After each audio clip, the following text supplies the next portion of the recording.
అందరికీ నేను content create చేస్తూ మన స్టోర్స్ లాంచ్ చేస్తూ పాడ్కాస్ట్ ఇంటర్వ్యూలు వీటన్నిటిలో నా ప్రోడక్ట్ గురించి చెప్పుంటాను. ఎస్, క్రియేట్ చేసింది నేనే ఉండొచ్చు, కానీ his name is Ismail. He's with me from past 12 years, 1-2 కాదు. ఫ్రాంచైజింగ్స్ చేసినప్పుడు నాకు కొన్ని స్టోర్స్ ఎక్కడెక్కడ ఉన్నాయి కూడా నాకు కన్సిడరేషన్ నాకు తెలియ ఊర్లలో కూడా ఆ ఫ్రాంచైజీ లొకేషన్ ఇవన్నీ ఫైనల్ చేసినప్పుడు సైట్ విజిట్కి అతనే వెళ్ళేవాడు. కొన్ని స్టోర్లు అయితే నేను అప్రూవల్ ఇచ్చి వచ్చేసిన తర్వాత లాంచ్ వరకు ఆల్మోస్ట్ ఒక 3 to 4 లాంచ్ అయిపోయి 3-4 months వరకు కూడా నేను వెళ్ళని స్టోర్స్ కూడా ఉన్నాయి. అన్నీ అతనే హ్యాండిల్ చేసేవాడు. లాజిస్టిక్స్ కానీ, ఆపరేషన్స్ కానీ, మార్కెటింగ్ కానీ. అప్పట్లో ఇంత సఫిస్టికేటెడ్ టీం లేదు, నేను అంత గ్రో అవ్వలేదు, అంత పెద్ద రెవెన్యూస్ కూడా కాదు. బట్ ఏదో పెద్ద ఆశ అయితే ఉండింది. కానీ ఈజ్ ద పర్సన్.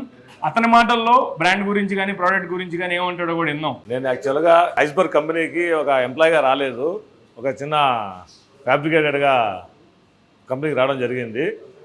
నేను చేసిన పనిని బట్టి శ్వాసు నా పనిని మెచ్చి సరే నా దగ్గరే కంటిన్యూ కామని చెప్పాడు. అందువల్ల అప్పటి నుంచి నేను కంపెనీలో పనిచేస్తాం స్టార్ట్ అయింది.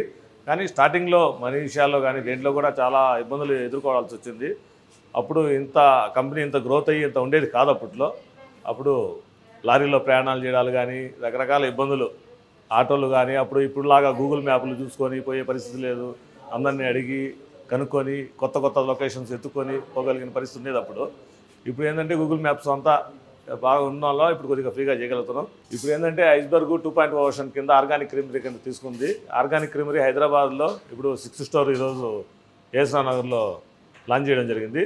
ఇలాగే మేము 2026 లోపల హైదరాబాద్లో 12 ఆర్గానిక్ స్టోర్స్ మీ ముందుకు తీసుకురావడం జరుగుతుంది.